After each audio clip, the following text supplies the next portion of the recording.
Segment hockey. Écoute, je pensais pas qu'on... En fait, je pensais pas que ce jour-là arriverait enfin. Ça fait des années qu'on en parle, puis là, on arrive à un segment hockey qui sort un peu de l'habitude, un peu. Je pense que, tu sais, on se cachera pas que c'est probablement le plus gros dossier, quasiment même du sport nord-américain en ce moment même, là, qui vient de se régler, à savoir la poursuite criminelle entourant les 5 joueurs d'équipe Canada Junior édition 2018, qui a connu un peu sa première conclusion, si on peut dire ça comme ça, sa première conclusion criminelle là, du côté de London, en Ontario. Mesdames, messieurs, c'est avec un grand honneur, un grand plaisir que je reçois, premièrement, un ami personnel à moi que, tu sais, on s'est côtoyé durant nos études et qui a eu la possibilité de couvrir. Parce que, tu sais, l'affaire avec tout ça, c'est que c'était trop gros pour qu'on en parle. Tu sais, je pense que Mio n'est pas là avec nous autres, là, tu sais, puis on jasait de ça, Félix, puis nous trois ensemble, puis on se disait, c'était trop gros pour pas qu'on en parle, mais on est calissement pas qualifié pour en parler. Fait que j'ai réussi à avoir quelqu'un, c'est un plaisir, c'est un ami à moi, puis il a eu l'occasion de couvrir ce dossier-là. Il est journaliste aux affaires policières et judiciaires au Journal de Montréal. Mesdames, messieurs, Antoine Lacroix, comment ça va? Ça va très bien, vous autres? Super, merci. Merci d'avoir participé. C'est super d'être pu donner du temps avec nous, surtout que, tu sais, je pense qu'on ne se mentira pas. Je pense que depuis jeudi, vendredi, tu es pas mal dans le juice par rapport à cette histoire-là. Comment tu vis un peu cette première conclusion-là, si on peut dire ça comme ça, un peu de cette affaire-là? Ben, ça a été une journée vraiment chargée en émotions parce que, tu sais, premièrement, normalement, une décision, là, ça se lit en 1 heure et demie. Là, ça a été une décision fleuve. Ça a commencé à 10h30 environ. Puis, elle a terminé, la juge, de lire son jugement vers 3h. Elle a pris 2 pauses d'environ 15-20 minutes, mais ça a été une longue lecture. La preuve dans ce dossier-là était vraiment... il y en avait beaucoup. Puis la juge a vraiment pris le temps de tout résumer. Tu sais, des fois, il y en a qui vont y aller plus à l'essentiel, mais assez rapidement, on a vu où la juge s'en allait parce que dans les premières minutes, elle est allée dire « Je considère que EM, celle qu'on ne peut pas désigner autre que ses initiales pour des raisons d'avis de non-publication puis de confidentialité. C'est ça. Mais qu'elle estimait que son témoignage était pas fiable et ni crédible. Donc, ça a été quand même le choc parce que des fois, il y a des juges qui vont se garder jusqu'à la fin un peu leur analyse, mais là, d'emblée, la juge est venue utiliser ces mots-là qui sont assez lourds de sens et ça a donné le ton là, à une journée qui a été très chargée. Ouais, parce que ça se donnait un coup clairement en partant de voir, tu sais, sans dire qu'elle a discrédité la plaignante dès le début, je veux dire, ça a été comme quand même une phrase coup de poing après comme 10 minutes, puis on avait pour longtemps allé tous les verdicts et tout, là, ça a été quand même assez quelque chose de l'entendre dire ça aussi rapidement, puis de manière aussi directe. Au début, là, tu sais, je suis moins féru dans ces affaires-là, mais tu sais, moi, quand j'ai vu ça sortir, j'ai fait « Oh boy, ok, c'est quand même assez intense comme affirmation. Là. Je sais pas si c'est peut-être plus standard que je pense, là, mais... non, je dirais pas que c'est standard, mais dans le sens que, tu sais, chaque juge a sa façon d'écrire ses jugements, mais là, ça a donné le ton, là, si on peut dire. Déjà là, tu sais, elle n'a pas utilisé des demi-mots pour venir qualifier, dans son analyse du témoignage de la plaignante. Fait que ça donnait le ton pour la suite. On savait déjà où elle s'en allait là, avec un acquittement. Puis je pense aussi, tu sais, la portée de ce procès-là, tu sais, je pense que le contexte se prêtait bien à ce que la juge y aille au fond et en compte de son explication. Puis tu sais, veux pas, quand tu as 5 co-accusés en même temps, j'imagine que ça fait allonger la lecture du jugement aussi. Là. Puis je pense qu'avec tout ce qui était en jeu, je pense qu'il fallait vraiment une explication complète de vraiment pourquoi la juge a vraiment discrédité la plaignante là-dessus. Ben, tu sais, théoriquement, même si on sait que c'est un dossier qui est ultra médiatisé, tout ça, la juge n'est pas censée prendre ça en compte dans son analyse les médias en parlent plus ou c'est plus suivi par la population. Tu sais, il faut que la juge se base vraiment sur qu'est-ce qu'elle a entendu au niveau de la preuve, puis qu'elle vienne rendre son jugement. Mais, tu sais, c'était quand même sans équivoque là, comment que elle, son analyse a été du témoignage. Puis, tu sais, on ne se fera pas de cachette. Il y aurait eu 100 juges sur le dossier. Je pense qu'on aurait eu droit à 100 jugements là, différents parce que il n'y a pas une seule façon de trancher ce dossier-là, selon moi. Puis, tu disais que c'était un chapitre, là, mais c'est sûr que ce dossier-là s'en va en appel et les juges des tribunaux supérieurs vont peut-être avoir une analyse différente là, de ce qui a été dit au cours de ce procès-là. Fait que c'est sûr que c'est pas terminé, là. Ah non, j'en doute pas. Puis tu as vécu ce procès-là qui a été quand même assez rock'n'roll dans le sens où il y a eu 2 fois le jury, on a enlevé le jury, puis il a fallu qu'on refasse ça et tout. Ça a été. Tu sais, comment tu as vécu ça, puis à quel point c'est un procès qui a été inhabituel dans ce sens-là, dans le sens que l'effet que ce soit aussi médiatisé, ça a comme amené plus de lumière là-dessus. Puis il y a comme eu plusieurs aspects de défaire le jury ou quoi que ce soit, puis tout. Ça a été quand même assez rock'n'roll à ce niveau-là. Ben, juste la façon que le procès s'est déroulé, c'est du jamais vu, là, je veux dire. Il y a eu un premier jury, comme tu as dit, il y a eu la déclaration d'ouverture de la couronne, sont allés à la pause dîner, et là, tout de suite après, en revenant de la pause dîner, même pas le temps d'entendre un seul témoin, il y a une note d'un des jurés comme quoi c'est un peu incompréhensible pour moi, parce que à Montréal, par exemple, quand il y a un jury, ils vont garder les membres du jury au palais de justice, ils vont leur fournir la bouffe, ils les gardent ensemble, sauf que là, ils les ont envoyés manger. Puis, il y a des restos un peu partout autour du palais de justice. Et ce qui devait arriver arriva dès la première journée. Il y a des avocats de la défense qui ont croisé des jurés. Et les jurés ont entendu ce qu'une avocate a dit. Puis là, après ça, ça a été sujet à débat. Mais la jury dit avoir entendu que l'avocate a parlé de beaucoup de head nodding, dans le sens. Puis les autres qui ont interprété ça, ben là, les avocats de la défense pensent qu'on a beaucoup cru ce que la couronne a dit. Fait que là, les autres, ils se sentaient offusqués qu'on vienne un peu remettre en doute leur impartialité. Et là, la juge a dit la couronne était comme on va leur parler, on va essayer de faire des mesures, pas besoin de déclarer tout de suite un avortement de procès. Mais la juge a fait pas plus grave que ça, le jury est contaminé, on va en convoquer un autre, on va en former un deuxième. Puis là, comme de fait, ils forment le deuxième jury, on commence la preuve. Et encore là, du jamais vu, en plein milieu du procès, tu as certains jurys qui envoient une note pour dire qu'ils trouvent que 2 avocats de la défense, dont une qui est la même du premier incident, les jugent et se moquent d'eux sur leur apparence. Là, tu es comme, OK, mais tu les as pas entendus parler. Je trouve ça tellement spécifique de venir dire qu'ils ont l'air de se moquer sur nous, sur notre apparence. Je suis comme, OK. Et là, les avocats de la défense, ils sont comme, les jurés ont des mauvaises opinions de nous. Ça veut dire, ça va faire en sorte que nos clients n'ont pas droit à une défense pleine et entière. Le jury est contaminé. Et encore là, ils n'ont pas déclaré de mistrial. À la place, ils ont juste renvoyé le jury à la maison. Puis le procès s'est continué devant la juge seule. Donc, tu sais, un revirement de situation. Déjà, un mistrial, c'est ultra inhabituel. Là, tu as 2 situations qui auraient pu mener, parce que le raisonnement derrière le fait de ne pas décréter un autre mistrial ici, c'est, là, il faudrait recommencer du début.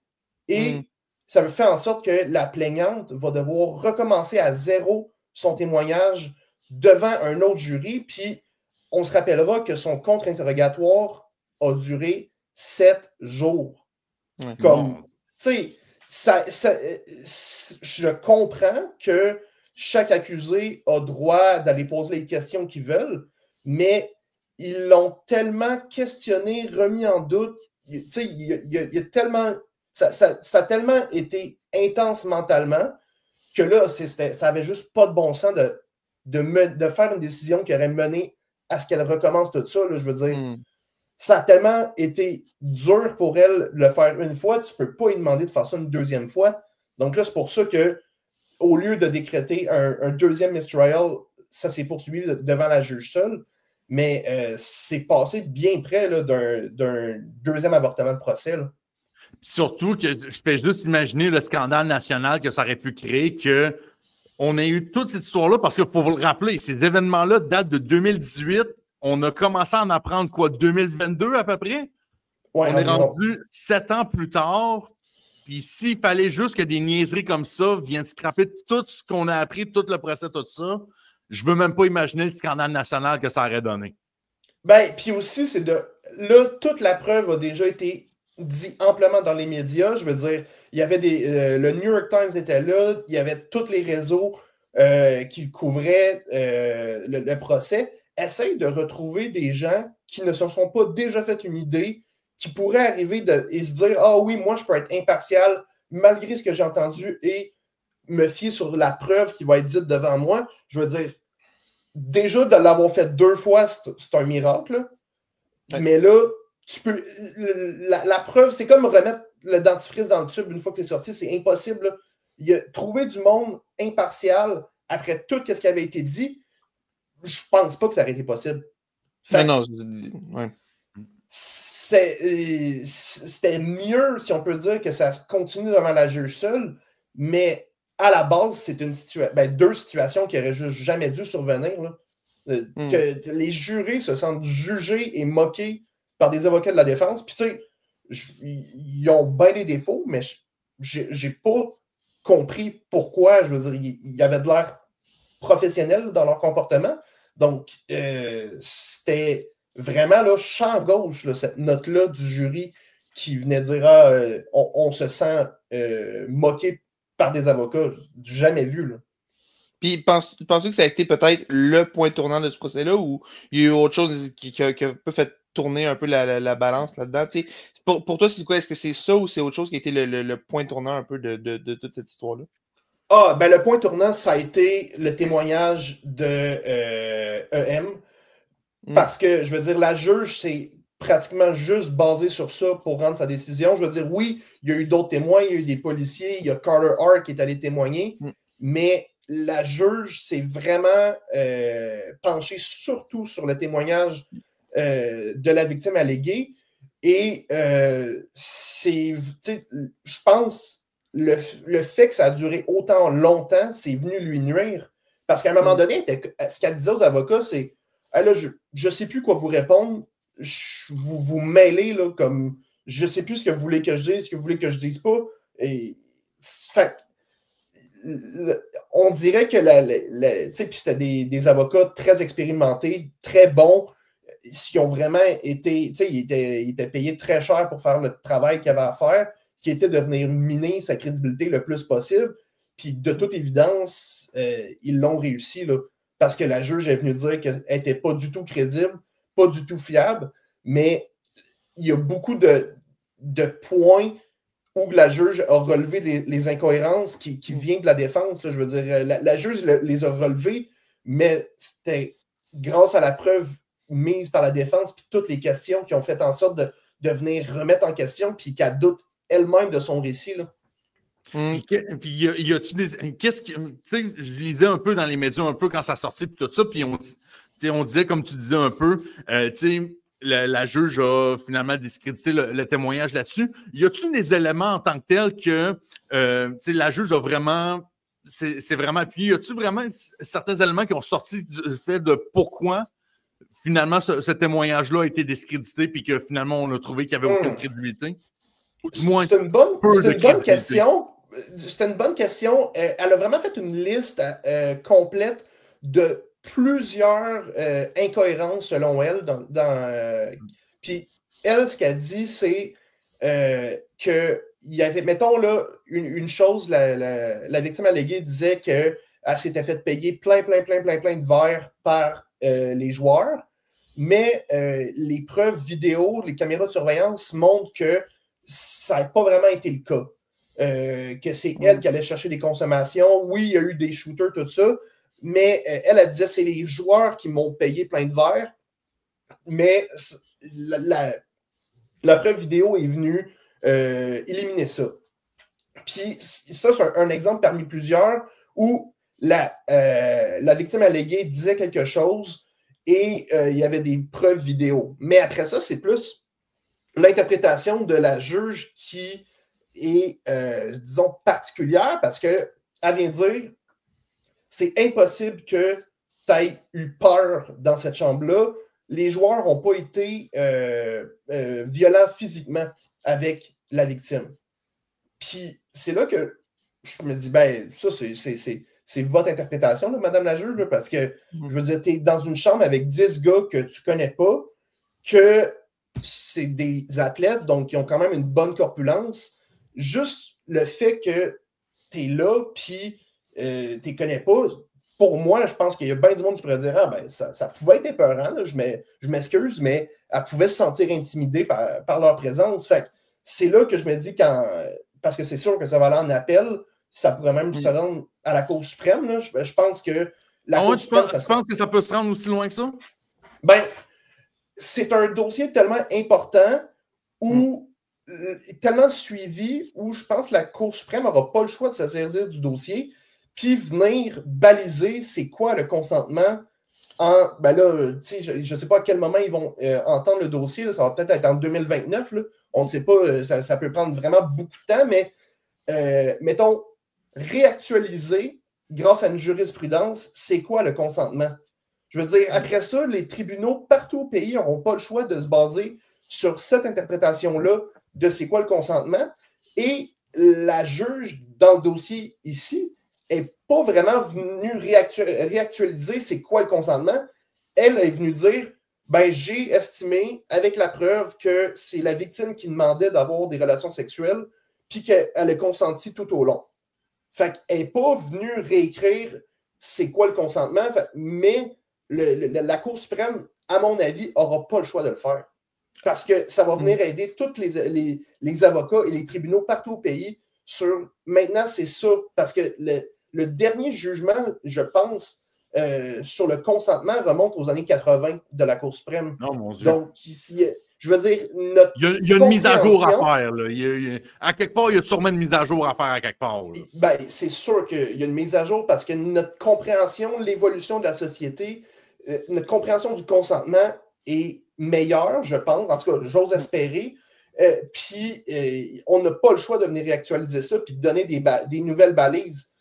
La Cour suprême l'a fait dans plein d'autres dossiers, notamment sur les violences sexuelles sur les enfants.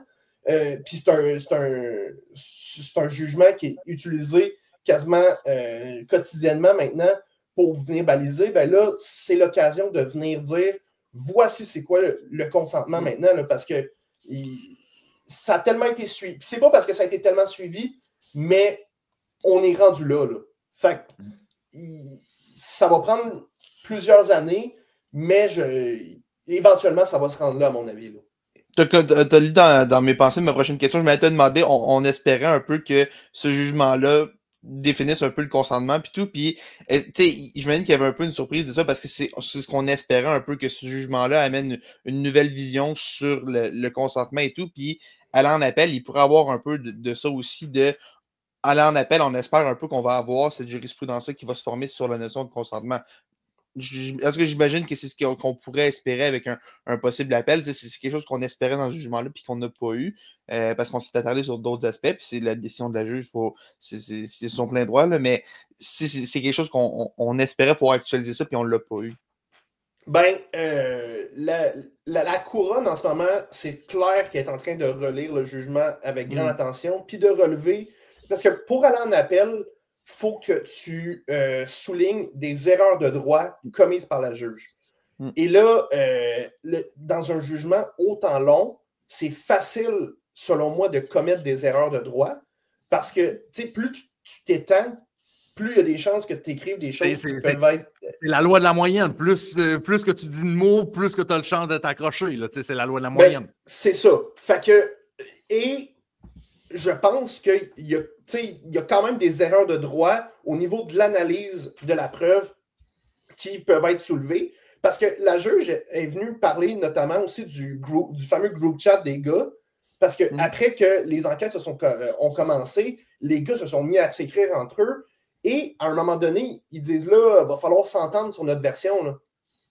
Fait que, je veux dire, la juge qui dit qu'il n'y a pas de chance que les gars se soient entendus sur une version, ben ça, c'est son interprétation. Puis, mais il y a quand même des chances que les gars aillent décider d'aller avec une version. Puis, je dis pas que c'est vraiment ça qui est arrivé, mais que la juge l'écarte, je trouve ça particulier parce qu'ils l'ont écrit texto, là. Faut s'entendre sur notre version. Puis après ça, il y a eu d'autres messages, genre, ben, tu sais, on a juste à dire la vérité, blablabla. Mais ça a quand même fait partie de leur réflexion de va falloir s'entendre sur notre version, là. Il va falloir tout dire la même affaire. Fait est-ce qu'il y a des choses qu'ils n'ont pas dit pour s'entendre sur leur version? Ça se peut. Parce qu'on n'a pas entendu leur témoignage. Il y a juste Carter Hart qui est venu témoigner. Après ça, les témoignages des accusés, ça a été via ce qu'ils ont dit à la police, les entrevues audio ou vidéo qui ont été déposées en preuve. Mais la couronne n'a pas pu venir. Puis, dans un procès criminel, tu as le droit de ne pas venir témoigner. C'est ton plein droit. On ne peut pas te reprocher de ne pas être allé témoigner, mais quand même, la couronne n'a pas pu les contre-interroger pour venir remettre en doute ce qu'ils ont dit à la police. Tandis que la victime alléguée, elle a eu droit à un contre-interrogatoire de 7 jours où la moindre de ses phrases a été questionnée, puis qu'on est venu vraiment là, de manière très pointilleuse. Tu sais, à un moment, moi, ça m'a marqué parce qu'il présentait les vidéos, faisait pause, puis il disait « OK, c'est quoi qui se passe après? » Tu sais, je veux dire, des fois, j'ai de la misère à me rappeler qu'est-ce que j'ai mangé la semaine passée. Là, 7 ans plus tard, il faut qu'elle vienne dire avec précision qu'est-ce qui va se passer après sur les caméras de surveillance. Je veux dire, le passage du temps fait que c'est impossible d'avoir un récit précis. Puis, tu sais, on dirait que la juge est venue lui exiger la perfection, là, parce qu'on lui reproche sa consommation d'alcool. Puis d'un autre côté, tu as Carter Hart qui est venu témoigner puis qui disait « je me rappelle pas beaucoup d'affaires parce que j'étais vraiment sous. » Puis la juge est comme « ben, je pense pas qu'il y a de problème avec ça. » Fait que, pourquoi Carter Hart ne se fait pas reprocher sa mémoire défaillante, mais pour la victime alléguée, c'est un problème. Encore là, la couronne a quand même une marge de manœuvre ici pour venir parler d'erreurs de droit ou d'erreurs d'analyse par la juge parce qu'elle a comme des contradictions un peu dans son jugement à ce niveau-là. Fait tu sais, il y a tellement d'éléments que c'est son analyse à elle, mais que d'autres ne seraient pas d'accord, que je pense que la couronne, là, ils ont 30 jours à partir de la lecture du jugement pour annoncer qu'ils vont faire un appel, mais c'est inévitable qu'ils vont le faire. Pour moi, ils n'ont pas le choix. Là. Okay. Puis je pense que c'est peut-être ça qu'on va retenir de ce chapitre-là, de cette affaire-là, c'est que, comme tu dis, on a mis... Là, je veux pas faire de mauvais jeu de mots, mais on a mis la plaignante à nu devant, dans son compte interrogatoire. Allons pas ça fondre en compte de tous les détails graphiques, immoraux, peut-être même, en bon québécois, dégueulasse de toute cette histoire-là. Et d'un autre côté, tu as juste un des 5 gars qui a témoigné. Je pense que c'est ça qui fait en sorte que peut-être ce jugement-là, qu'il soit mauvais ou non, ça, c'est pas mon ressort, mais qui va marquer les gens puis qu'il y a certaines personnes qui vont sortir déçues puis frustrées un peu de ce procès-là. C'est que, on n'aura jamais eu autant de pression sur les 5 gars que sur EM en question. Ben, le jugement, autant imparfait qu'il est, ce que les gens vont retenir, c'est que, puis à cause que la juge a dit qu'elle était non fiable, pas crédible, je pense que c'est ça que les gens retiennent. Fait tu sais, puis j'ai suivi le procès, j'ai été là pendant 2 semaines à London. Pour moi, c'est plate à dire, mais je m'attendais à un acquittement. Mais pas que la juge vienne autant démolir la crédibilité de la victime alléguée. Je veux dire, le doute raisonnable, parce que fallait, le fardeau de la couronne, ça devenait prouver hors de tout doute raisonnable que des agressions sexuelles ont été commises ce soir-là. Le hors de tout doute raisonnable, c'est extrêmement difficile à atteindre. Fait que les chances de condamnation étaient très minces, mais je n'étais pas convaincu qu'il avait réussi à l'atteindre. Mais là, on se rend compte que pour la juge, c'était un miss. Là. Ils ont complètement raté leur preuve parce qu'ils ont dit que c'était pas du tout crédible. Mais il y a d'autres juges qui auraient pu dire, ben, écoutez, c'est très possible, comment que la victime alléguée raconte que ça s'est produit, c'est très possible que c'est arrivé, mais à cause du doute raisonnable, je n'ai pas le choix d'acquitter les accusés. Moi, c'est peut-être plus vers là que j'aurais pensé que le jugement s'enlignerait, de dire, hey, c'est possible qu'elle se soit sentie comme ça, c'est possible qu'elle se soit sentie intimidée, mais je n'ai pas le choix de les acquitter. Fait que c'est peut-être là que d'autres jugements vont aller. Là, c'est de prédire le futur, c'est impossible, mais il y a quand même des bonnes chances que que ça soit vers là que ça s'enligne, venir un peu tempérer le jugement très arrêté, si on peut dire, de la juge. Là, Antoine, dernière question pour toi rapidement. Moi, ce que je retiens surtout de ce procès-là, c'est que là, présentement, aux yeux de la loi, ce qui a été commis n'est pas criminellement... Il n'est pas reconnu criminellement. Ce pas des actes criminels qui ont été faits ce soir-là. Mais je pense que ça ouvre un débat de... Malgré que ce ne soit pas criminel, il y a un code d'honneur, il y a des comportements... On peut dire ce qu'on veut, mais même si on n'a pas été coupable, il y a des shady choses qui ont été faites probablement ce soir-là. Là, c'est de voir après ça, avec Hockey Canada, avec la fameuse culture d'athlète et tout ça, de voir qu'est-ce qu'on fait maintenant, même si tu n'es pas criminellement responsable ou même reconnu coupable criminellement parlant, il y a quelque chose à faire parce qu'il y a eu des comportements qui sont inacceptables pour être un role model dans la société, puis pour le sport en général aussi. Là. Ben, la juge l'a dit dans son jugement que c'est pas à elle de venir qualifier la moralité des choses qui se sont produites ce soir-là. Elle, son travail, c'était de dire, y a-t-il un crime qui a été commis? Elle a estimé que non, mais on a entendu la preuve et clairement, il y a des choses pas correctes, des choses qui... Mettons là, que tu es un père de famille, tu entends que ton gars a fait ça, je pense que tu ne peux pas du tout être fier de sa participation. Il y a beaucoup de questions, puis je pense que à partir de maintenant, il y a un travail un peu entre gars, il faut se parler, puis il faut venir comment je dirais ça? Venir... se gérer entre nous autres. S'éduquer sur le consentement et une façon respectueuse de traiter les femmes, ce que les gars n'ont pas du tout fait ce soir-là. Puis, tu sais, la LNH, quand ils ont réagi le soir du jugement en disant qu'il y avait des comportements inacceptables et troublants qui sont ressortis de ce procès-là, je pense que ça vient quand même résumer que, OK, il y a peut-être pas de crime, en tout cas aux yeux de la juge qui a été commis, mais il y a quand même des choses vraiment troublantes et vraiment dégueulasses qui se sont produites ce soir-là. Puis il faut, en tant que société, se regarder, puis se parler, puis faire comme, OK, ben là, il faut se questionner, puis il faut apprendre de ça.